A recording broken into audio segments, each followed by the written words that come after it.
ತೈಲ ಬಿಕ್ಕಟ್ಟಿನ ಮಧ್ಯೆ ಭಾರತಕ್ಕೆ ರಷ್ಯಾದಿಂದ ಸಹಾಯ. ಭಾರತಕ್ಕೆ ಕಚ್ಚಾ ತೈಲ ತುಂಬಿದ ಮತ್ತೊಂದು ಹಡಗು ಎಂಟ್ರಿ.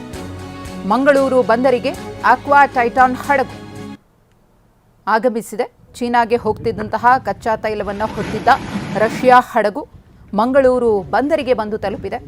ದಕ್ಷಿಣ ಚೀನಾ ಸಮುದ್ರದಲ್ಲಿ ರಷ್ಯಾ ಹಡಗು ಯು ಟರ್ನ್ ತಗೊಂಡಿರುವುದು. 7.7 ಲಕ್ಷ ಬ್ಯಾರೆಲ್ ಕಚ್ಚಾ ತೈಲವನ್ನು ತುಂಬಿರುವಂತಹ ಹಡಗು. ಸೆಂಟ್ರಲ್ ಇಸ್ರೇಲ್ ಮೇಲೆ ಇರಾನ್ನಿಂದ ಭೀಕರ ದಾಳಿ. ಜನವಸತಿ ಪ್ರದೇಶದ ಮೇಲೆ ಇರಾನ್ ಮಿಸೈಲ್ ಬಿದ್ದಿದೆ.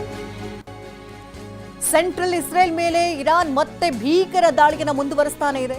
ಇದೀಗ ಜನವಸತಿ ಪ್ರದೇಶಗಳನ್ನು ಟಾರ್ಗೆಟ್ ಮಾಡಿದಂತ ಇರಾನ್ ಮಿಸೈಲ್ಗಳನ್ನ ಹಾಕಿದೆ. ಇರಾನ್ ಮಿಸೈಲ್ ದಾಳಿಗೆ ಇಸ್ರೇಲ್ನಲ್ಲಿ ಭಾರಿ ಹಾನಿಯಾಗಿದೆ ಅಂತ ಹೇಳಲಾಗ್ತಿದೆ. ಇರಾನ್ ಮಿಸೈಲ್ ದಾಳಿಗೆ ಬೆಚ್ಚಿ ಬಿದ್ದಿದ್ದಾರೆ ಸುತ್ತಮುತ್ತಲಿನ ಜನ. ದಾಳಿಯ ಒಂದೊಂದು ದೃಶ್ಯ ಕೂಡ ಭಯಾನಕವಾಗಿದೆ, ಘೋರವಾಗಿದೆ. ಒಂದ್ ಕಡೆ ಟ್ರಂಪ್ ಕೂಡ ಎಚ್ಚರಿಕೆ ಸಂದೇಶವನ್ನ ರವಾನಿಸಿದ್ರು. ಇದಾದ ನಂತರದಲ್ಲಿ ಇರಾನ್ ಮತ್ತಷ್ಟು ಕೆರಳಿ ಕೆಂಡವಾಗಿದ್ದು ನಿರಂತರವಾದಂತಹ ದಾಳಿಯನ್ನ ನಡೆಸ್ತಾಲೆ ಬರ್ತಾ ಇದೆ. ಇನ್ನು ಇಸ್ರೇಲ್ನ ಟೆಲ್ ಅವೀವ್ ಮೇಲೆ ಡೆಡ್ಲಿ ಮಿಸೈಲ್ ದಾಳಿ. ಮಿಸೈಲ್ ಅಟ್ಯಾಕ್ ಅನ್ನ ಮಾಡಿದ ಇರಾನ್.